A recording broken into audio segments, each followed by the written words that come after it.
नमस्कार दोस्तों, home science academy में आपका स्वागत करती हूँ। आज आपके लिए सीरीज़ 5 एमसीक्यूज लेकर के आई हूँ जो बहुत ही इम्पोर्टेंट हैं और इससे आपके निश्चित ही इससे जो मैंने क्वेश्चन लाई हूँ बहुत इम्पोर्टेंट आपका है। जो आपके इंस्टीट्यूशनल मैनेजमेंट है उसमें से आपके क्वेश्चन पूछे जाते हैं। टाइप्स ऑफ मेनू क्या हैं, उनकी जो मेनू प्लानिंग की जाती है, ये सारी चीज़ें मैं आपको इस वीडियो में बताऊंगी। तो इस वीडियो को आप पूरा बहुत ध्यान से देखिएगा। इसमें से आपके निश्चित ही क्वेश्चन आएंगे। जान लीजिए मैं वही क्वेश्चन बनाती हूँ जो आपके क्वेश्चन मोस्ट एक्सपेक्टेड क्वेश्चन होते हैं। तो आइए देखते हैं। और इसके पहले अब वीडियो शुरू करने से पहले मैं आपको जो कल मैंने क्वेश्चन पूछा था कि वनस्पत दाग धब्बों को छुड़ाने के लिए जो क्षारीय प्रतिक्रमक यानी जो पहला ऑप्शन आपका था वही सही था। कुछ बच्चों ने उसका आंसर भी दिया है कि ये फर्स्ट सही है, यानी उसमें जो क्षारीय प्रतिक्रमक का प्रयोग करते हैं क्योंकि वनस्पति होते हैं उनका अम्लीय पर प्रभाव पड़ता है अम्लीय तत्वों का, इसीलिए अम्लीय से उस पर छुड़ाते नहीं हैं, इसीलिए क्षारीय प्रतिक्रमक का प्रयोग करते हैं।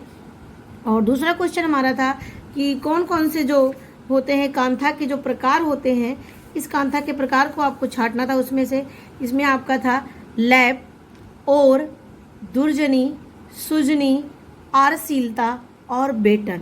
ये आपके हैं किसके कांथा के प्रकार हैं। एक बार सुन लीजिए फिर से। दुर्जनी, सुजनी, आरसीलता, लैप, और बेटन, ये क्या है? ये आपके कांथा के प्रकार हैं।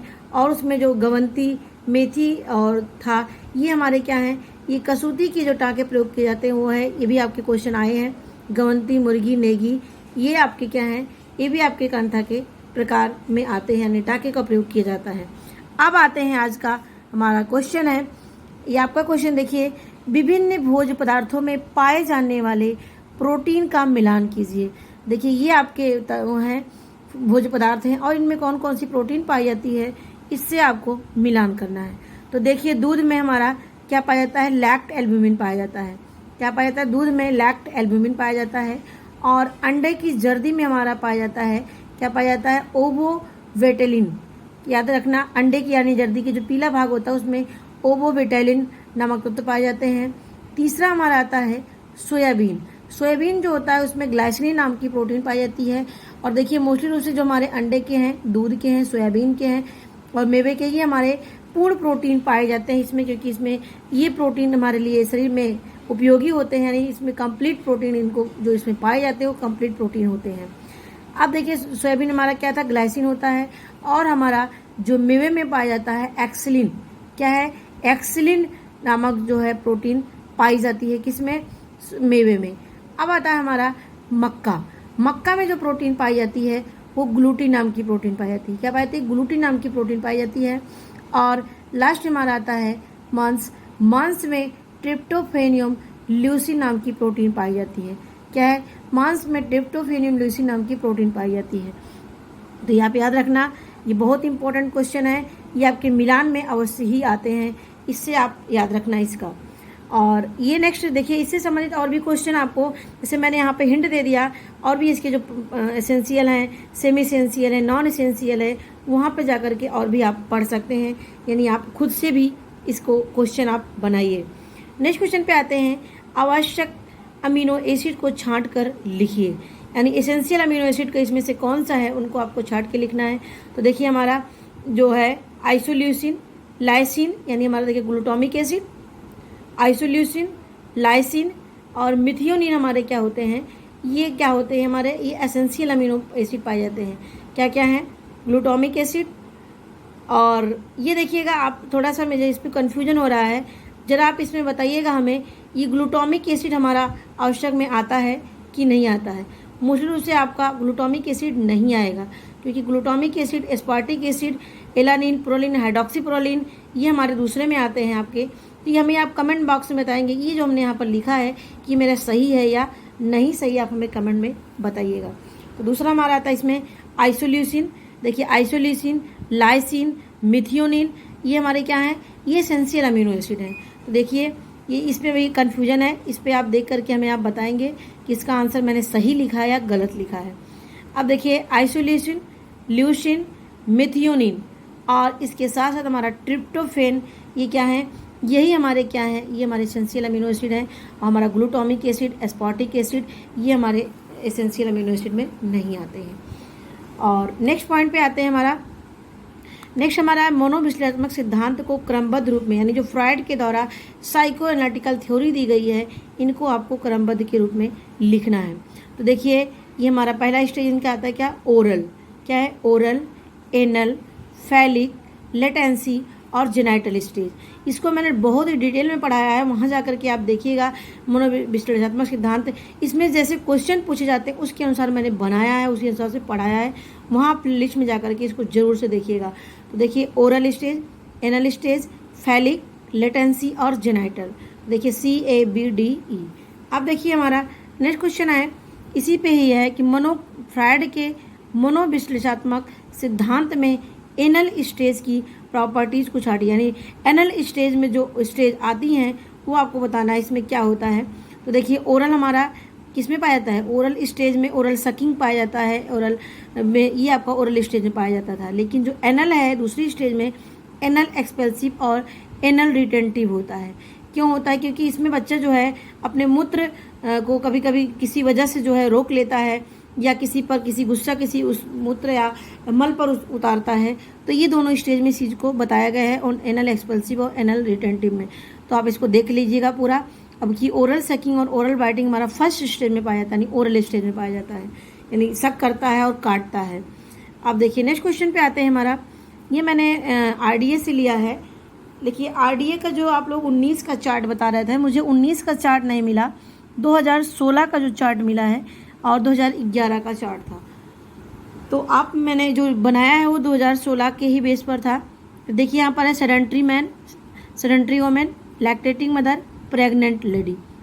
इनके लिए जो विजुअल फैट है इनको क्या आवश्यकता पड़ती है, कितना आवश्यकता पड़ती है। तो देखिए सेडेंट्री मैन यानी कम काम करने वाले जो होते हैं, हल्का काम करने वाले जो व्यक्ति हैं, उनको जो है 25 ग्राम की आवश्यकता पड़ती है। किसकी, फैट की, विजुअल फैट की 25 ग्राम की आवश्यकता पड़ती है। अब जबकि हमारा जो सेडेंट्री वुमेन होती है उनको 20 ग्राम की आवश्यकता पड़ती है फैट की। कितना, सेडेंट्री वुमेन को 20 ग्राम और सेडेंट्री मैन को 25 ग्राम। और जबकि हमारी जो लैक्टेटिंग मदर और प्रेग्नेंट लेडी मदर हैं, इन दोनों को 30-30 ग्राम, ये दोनों बातें याद रखना, लैक्टेटिंग और प्रेग्नेंट लेडी को 30-30 ग्राम जो है विजुअल फैट की आवश्यकता पड़ती है।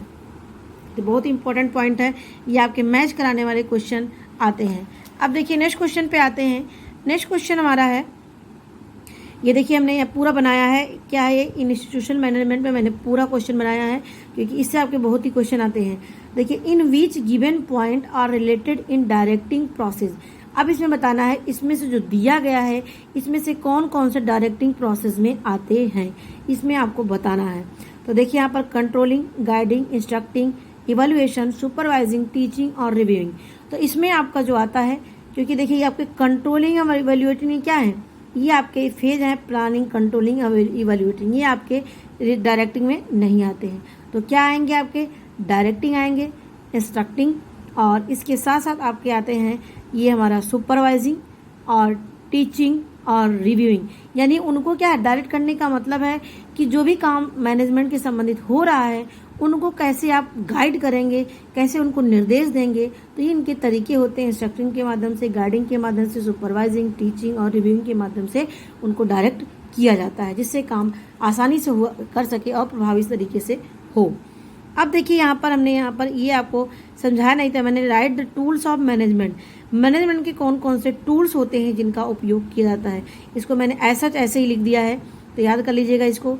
जॉब डिस्क्रिप्शन होता है, जॉब स्पेसिफिकेशन है, work schedule, job analysis, production and service analysis.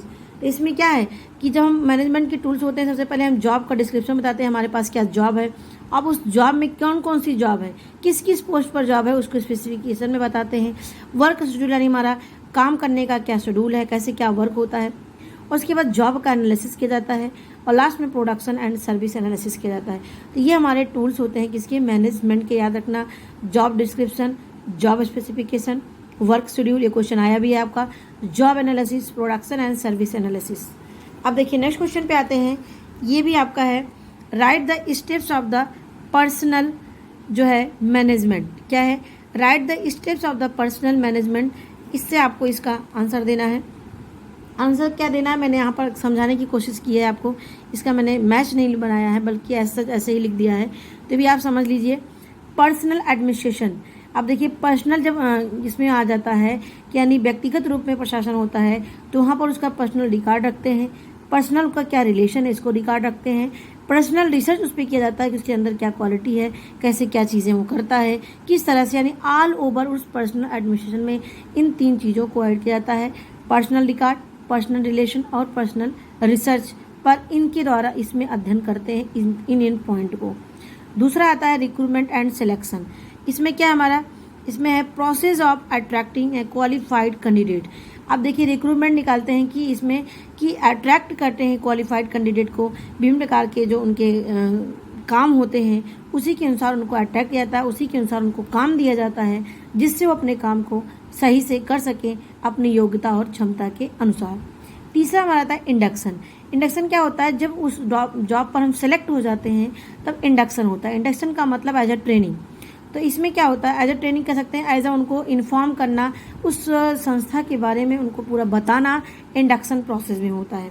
अब वहाँ पर फॉर्मल टॉक करते हैं उनसे, यानी फॉर्मल बातचीत करते हैं, इनफॉर्मल रूप में बातचीत करते हैं, फिल्म स्ट्रिप यानी पूरी संस्था के बारे में फिल्म स्ट्रिप के रूप में वहाँ पर दिखाते हैं, इनफॉर्मल रूप में यानी चाय पर ले जाते हैं उससे बात करते हैं ओरल रूप में, और उससे कह सकते हैं कि एज अ फ्रेंडशिप रूप में, यानी इस तरह से इंडक्शन का मतलब होता है कि ऑल ओवर संस्था के बारे में जानकारी देना फॉर्मल वे में और इनफॉर्मल वे में। अब आता है हमारा employment facilities and benefits.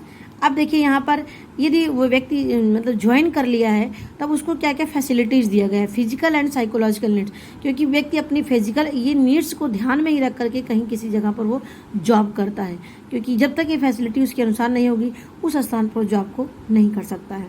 Next हमारा आता है ट्रेनिंग एंड डेवलपमेंट। अब यहाँ पर सारी सुविधाएं उसकी पूरी हो जाती है तो ट्रेनिंग एंड डेवलपमेंट यानी उसको नॉलेज दिया जाता है, उसको जानकारी दी जाती है जो भी काम करना होता है। तो ये चीज़ आप याद रखना, स्टेप एक तरीके से है ये, personal administration, recruitment and selection, induction, employment facilities and benefits, training and development यानी इम्पार्ट नॉलेज। तो ये चीज़ें आप याद रख लीजिएगा।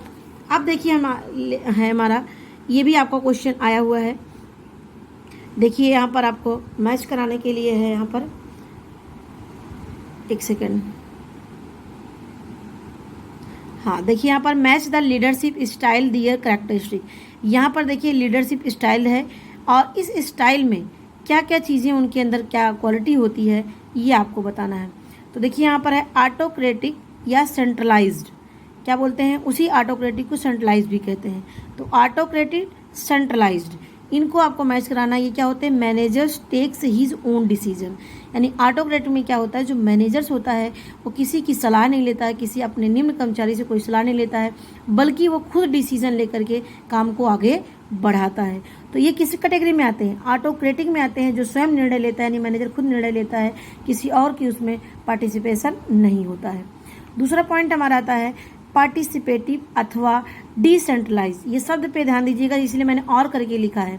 पार्टिसिपेटिव और डिसेंट्रलाइज्ड क्या होता है, इसमें जो है इसमें प्योर कंसल्टेशन विथ सबऑर्डिनेट, यानी इसमें क्या है, इसमें सबसे ज़्यादा महत्व दिया जाता है इसमें कि जो उसके सबऑर्डिनेट हैं उनकी सलाह लेकर के, उनकी महत्व दे करके काम को पूरा होता है, यानी तब डिसीजन लिया जाता है।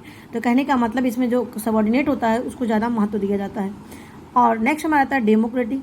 डेमोक्रेटिक में क्या होता है, इसमें ज्वाइंट डिसीजन आर टेकन, यानी इसमें सब मिल करके लेते हैं, यानी कहने का मतलब है डेमोक्रेटिक में मैनेजर भी होता है प्लस सबऑर्डिनेट भी होते हैं, उसमें और भी कर्मचारी, सब लोग मिल करके किसी एक डिसीजन को लेते हैं, वो हमारा होता है डेमोक्रेटिक, यानी सबकी सलाह ली जाती है। और लेजिस फेयर क्या होता है, ये बहुत ही आपका क्वेश्चन भी आया है। लेजिस फेयर ये क्या होता है, managers delegate the responsibility to subordinate, यानी मैनेजर्स क्या करता है, जो जिम्मेदारी है उसको किसको दे देता है, वो डेलीगेट यानी दूसरे को देता है, जो उसके सबऑर्डिनेट जो होता है उनको जिनकी जिम्मेदारी दे देता है। तो याद रखना, लेजिस फेयर में मैनेजर डेलीगेट कर देता है रिस्पॉन्सिबिलिटी को, किसको, टू सबऑर्डिनेट, यानी जो उसके नीचे वाले होते हैं उनको दे देता है। और डेमोक्रेटिक में देखिए सब लोग मिलकर निर्णय लेते हैं। पार्टिसिपेटिव में पूरा सहयोग, यानी कह सकते हैं उनकी सलाह लिया जाता है, किसकी, सबऑर्डिनेट की, उनको ज़्यादा महत्व दिया जाता है, किसमें, पार्टिसिपेटिव या डिसेंट्रलाइज में। और जबकि हमारा ऑटोक्रेटिक होता है या सेंट्रलाइज होता है, इसमें ओनली फॉर मैनेजर जो है डिसीजन लेता है और वही से अपने अनुसार ही काम को कराता है। तो ये हो गए। अब नेक्स्ट पॉइंट पे आते हैं। देखिए नेक्स्ट पॉइंट, यहाँ पर भी मैंने इसको डिटेल करने की कोशिश की क्योंकि मैंने इसको डिटेल नहीं पढ़ाया था आपको, इसीलिए मैंने यहाँ पर इसको बताने की कोशिश की। देखिए लेज़र बुक होता है जो अकाउंट में इसका प्रयोग किया जाता है, लेज़र बुक। और इसमें क्या क्या चीज़ें होती हैं ये आपको केवल पढ़ना है। देखिए इसमें क्या है, जो परचेज बुक होता है, देखिए जो लेजर बुक में होता है, परचेज बुक होता है, sales book, purchase return book, sales return book, journals, trial balance, profit and loss, इतनी चीज़ें लेजर बुक में शामिल होती हैं। अब देखिए परचेज बुक में क्या होता है कि रिकॉर्ड रखा जाता है कि इसका ऑफ ऑल गुड्स परचेज, यानी जो चीज़ परचेज की गई है, जो वस्तुएं परचेज की गई हैं उसका पूरा रिकॉर्ड होता है। और सेल्स बुक में क्या होता है, record of all goods sold, कितने सोल्ड किए गए, यानी बेचे कितने गए हैं, वो सेल्स बुक में होता है। परचेज रिटर्न बुक में क्या होता है, record of all returns to supply, यानी सप्लायर्स ने जो भी रिटर्न किया है उसका रिकॉर्ड होता है। Sales return book, record all sales return by the customer के द्वारा जो ऑल सेल्स रिटर्न किए गए उसका रिकॉर्ड होता है। जर्नल में क्या होता है, it records all those transaction, जितने भी ट्रांजेक्शन किए गए हैं उनका रिकॉर्ड जर्नल में रखा जाता है, याद रखना आप। ट्रायल बैलेंस में क्या होता है, balance of all accounts in debit and credit जितने किए गए हैं अकाउंट से उसका जो है बैलेंस रहता है। नेक्स्ट हमारा है प्रॉफिट एंड लॉस। अब देखिए प्रॉफिट एंड लॉस में क्या होता है, preparing profit and loss account, इसमें तैयार करते हैं कि कितना हमारा लॉस हुआ, टोटल ग्रुप में कितना हमारा प्रॉफिट हुआ, इसका तैयार करते हैं प्रॉफिट एंड लॉस। तो ये पॉइंट आप याद रखना, purchase book, sales book, purchase and return book, sales return book, journal, trial balance and profit and loss, ये पॉइंट आप याद रखना, इससे आप आराम से मैच करा सकते हैं। अब देखिए मोस्ट इम्पोर्टेंट क्वेश्चन आपका है, ये मैंने बनाया है और इसको जो है ये मैंने पढ़ा भी चुकी हूँ बहुत अच्छे से। आप लगभग मेरी पहली वीडियो थी जब मैंने इसको बनाया है। तो ये फूड सर्विस स्टाइल सबसे पहले था, वो भी ऐसे ही पेपर पे मैंने बनाया था, तो वहाँ जा कर के आप इसका डिटेल भी देख सकते हैं। तो देखिए यहाँ पर हमने लिखा है कि वेटर सर्विस, सेल्फ सर्विस और वेंडिंग, ये आपके फूड सर्विस स्टाइल हैं, इनको आपको मैच कराना है। तो देखिए हमारा जो वेटर सर्विस है, अब वेटर सर्विस में क्या होता है, ये आपका it is a formal type of service होता है, यानी जो वेटर सर्विस होता है ये क्या होते हैं, ये फॉर्मल रूप में प्रेजेंट किया जाता है। और वेटर सर्विस में जो बैंकेट सर्विस होता है, रूम सर्विस, रेस्टोरेंट सर्विस, ये 3 प्रकार के सर्विस होते हैं किसमें, वेटर सर्विस में। क्या क्या, बैंकेट, रूम और रेस्टोरेंट। और ये कह सकते हैं जो चीफ गेस्ट होते हैं उनको जो सर्व करने के लिए फॉर्मल वे में चीज़ों को प्रेजेंट किया जाता है, वो हमारा वेटर सर्विस होता है। दूसरा हमारा आता है सेल्फ सर्विस। सेल्फ सर्विस क्या होता है, इनफॉर्मल स्टाइल ऑफ सर्विस होता है। सेल्फ में क्या होता है, इनफॉर्मल होता है, वेटर में फॉर्मल होता है। और वेंडिंग जो होता है, इट कंसिस्ट ऑफ सेलर और वेंडर ब्रिंगिंग, यानी जो क्या होते हैं, यानी फूड को जो सेलर होते हैं, वेंडर जो होते हैं वो बेचते हैं ले जा करके फूड आइटम्स को, वो क्या होता है, वेंडिंग होता है। तो ये चीज़ें हैं आपकी वेटर और सेल्फ वेंडिंग की। अब देखिए ये भी आपके क्वेश्चन आपके आए हैं, ये देख लीजिए आप, ये आपके मीनू प्लान है और इस मीनू प्लान में कैसे कैसे क्या किया जाता है इसको आपको मैच कराना है। तो देखिए आपका है आला कार्ट। देखिए आला कार्ट, कार्ट का मतलब हमेशा रखना चॉइस और हार्ट का मतलब याद करना सेट, ये 2 शब्द आप याद रखना। कार्ट का मतलब चॉइस और हार्ट का मतलब सेट। चॉइस का मतलब वहाँ पर चॉइस दी जाती है और सेट का मतलब पहले से ही निर्धारित होते हैं। तो इन दोनों बातों को आप याद रखना। अब देखिए जो आला कार्ट मीनू होता है इसमें क्या है, it is basically choice of Meenu, ये शब्द आपको वहाँ पर दिखेगा, इसे आप मैच करा लीजिएगा। It is choice of, basically choice of Meenu होता है। दूसरा हमारा आता है टेबल डी हॉट मीनू, क्या है, इट इज़, मैंने अभी आपको बताया, सेट ऑफ मीनू, यानी ये पहले से सेट हुए रहते हैं। और कॉम्बिनेशन मीनू, इसमें क्या होता है, it is set with special for the day, यानी ये कॉम्बिनेशन मीनू में क्या होता है, ये डे वाइज मतलब पूरा तरीके से फिक्स होते हैं कि इस दिन ये बनेगा, इस दिन ये बनेगा। साइक्लिक मीनू में क्या होता है, ये एक सर्किल में चलता आता है कि इट इज़ अ प्लान्ड, यानी पहले से प्लान्ड होता है, at advance for varying period of time, यानी डिफरेंट टाइम में उसको पहले से प्लान वे में रहता है। हमारा साइक्लिंग मीनू होता है जो ऐसे ही वो राउंड के रूप में चलता रहता है, उस साइक्लिंग मीनू होता है। तो ये हो गए आपके आला कार्ट, कार्ट में चॉइस, हॉट में सेट, ये दोनों बातें आप याद रखना। अब देखिए नेक्स्ट क्वेश्चन पे आते हैं। नेक्स्ट क्वेश्चन हमारा है, देखिए इसमें है, in which menu applied in the case of hotels, hospitals, homes, other institution are planned in advance for varying period of time from 5 days to 1 month, यानी 5 दिन से लेकर के 1 महीने तक जो है होटल्स, हॉस्पिटल, होम में कौन से जो है मीनू को चलाया जाता है, ये आपको बताना है। ये मैंने आपके लिए क्वेश्चन छोड़ा है, इसका आंसर आपको हमें कमेंट बॉक्स में बताना है कि इसमें जो है आपको कि कौन सा मीनू होटल, हॉस्पिटल, होम्स में जो है अप्लाई किए जाते हैं, इसको आप कमेंट बॉक्स में बताएंगे। अब देखिए नेक्स्ट क्वेश्चन पे आते हैं। In which point are not involve types of self menu. ये भी क्वेश्चन आपका आया है, सेल्फ मीनू में आपके टाइप्स बताना है। देखिए इसमें सेल्फ मीनू में मुख्य रूप से आपके 3 प्रकार के हैं, याद रखना, फुल, फिंगर और फोक। क्या है, सारे एफ से हैं, फुल, फिंगर और फोक। ये सेल्फ सर्विस के प्रकार हैं। ये इनफॉर्मल है, इनफॉर्मल में इसको मतलब कि सर्व करते हैं। फुल मतलब इसमें पूरी तरीके से फुल बुफे होता है जिसमें आपको जाके खुद सर्व करते हैं। फिंगर होता है, इसमें कुछ कटलरीज का प्रयोग करते हैं। और फोक का होता है केवल फोक से हम जो है भोजन को मतलब कि लेते हैं, फोक का यूज करते हैं। तो ये 3 तरीके हैं सेल्फ सर्विस के, फुल, फिंगर और फोक। और ये आपके वेंडिंग और कैफेटेरिया, बेन मैरी इसमें नहीं आते हैं। देखिए नेक्स्ट पॉइंट हमारा आता है 104 क्वेश्चन आपका चल रहा है कि select the waiter service styles in which given, यानी इसमें जो दिए गए हैं इसमें आपको अभी मैंने जैसे अभी इसका चर्चा भी किया है कि देखिए इसमें आपको वेटर सर्विस का इसमें कौन सा है और कौन सा इसमें नहीं है। तो देखिए इसमें आपका बैंकेट सर्विस, रेस्टोरेंट सर्विस और रूम सर्विस। बैंकेट, रेस्टोरेंट और रूम सर्विस, ये तीनों क्या हमारे वेटर सर्विस में आते हैं। फॉर्मल में इनके मतलब कि फूड को प्रेजेंट किया जाता है और इसमें मोस्टली रूप से चीफ गेस्ट जो होते हैं उनके लिए वेटर सर्विस का प्रयोग करते हैं। इसमें बैंकेट, रेस्टोरेंट और रूम होते हैं। सेल्फ सर्विस और कैफेटेरिया इसमें नहीं आते हैं। अब देखिए हमारा लास्ट क्वेश्चन चल रहा है।